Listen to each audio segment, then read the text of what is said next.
Yeah, let me go back to the original point that JJ and I were debating about. Human error is a part of life, just like it's a part of sports. You're trying to tell me somebody is going to fret over missed calls that took place in the first and the second quarter or something like that? I'm talking about when you talk about the last 3 minutes of a game, the last 5 minutes of a game, talk about a game being on the line, that's an entirely different matter.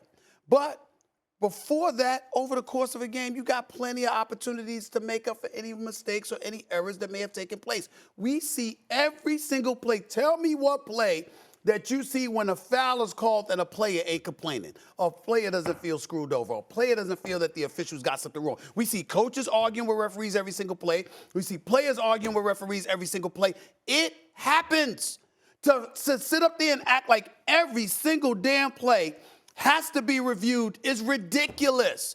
It has to stop. It disrupts the rhythm and the flow of actually enjoying watching the game. You trying to tell me, Jay, that you don't sit there, Tim Legler, you don't sit up there at times, and we're watching the game, and it's like, damn, I ordered dinner, I'm waiting for it. I mean, they reviewing this play. I mean, it take this damn long to decide what the right play is? Come on, y'all. Come on. Stephen A., again, you're talking about something, being able to review plays late in the game and not being able to do it earlier. But any play that they actually review earlier in the game has an impact on late game, i.e. a hostile act, i.e. a block charge foul, whatever it may be that could impact a player's availability for the rest of the game. Say a star player gets his second foul, next possession down, tries to take a charge. There's a review on that. That's his third foul. He could be out the rest of the first half. Those are the plays. They're not reviewing whether or not the ball goes off. Okay, so JJ, you're not bothered by it. I'm not denying that it has an impact. I'm saying, so what? Okay. Live with it.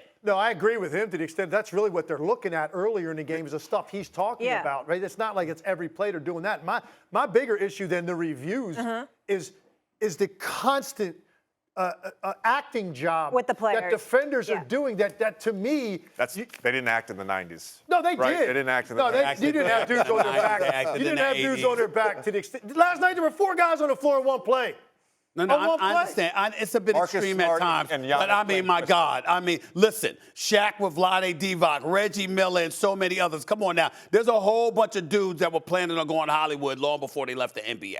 I mean, with some of the acting jobs that they put forth. That is absolutely true. If you genuinely think that watching in a game today is the same in terms of dudes trying to take charges, bait a ref into thinking they just took a charge. But there is no comparison between now and I'm not denying that. What I'm saying to you is that there was a lot of acting going on before. The difference between then and now is this. The NBA has gotten to, I'm not talking about the players. I'm talking about the league office in terms of their heavy hammer that they bring down because they don't want style of play disrupted. You want more offense. You want less physicality. So the game is called tighter. And as a result, to alleviate some of those things. And as a result, we find ourselves looking at it, and it's like, wait a minute now. What the hell are you going to do next? Human error is a part of it, fellas. Okay. Just take it. Agree to disagree. We all have different gripes here, except for JJ. He likes the way it is. Yeah, but he remembered 2014. His walk back and forth to school wasn't so long. Remember that? Real quick, the recollection. All right, let's keep it rolling here, guys. Thanks for watching ESPN on YouTube. For live streaming, sports, and premium content, subscribe to ESPN+.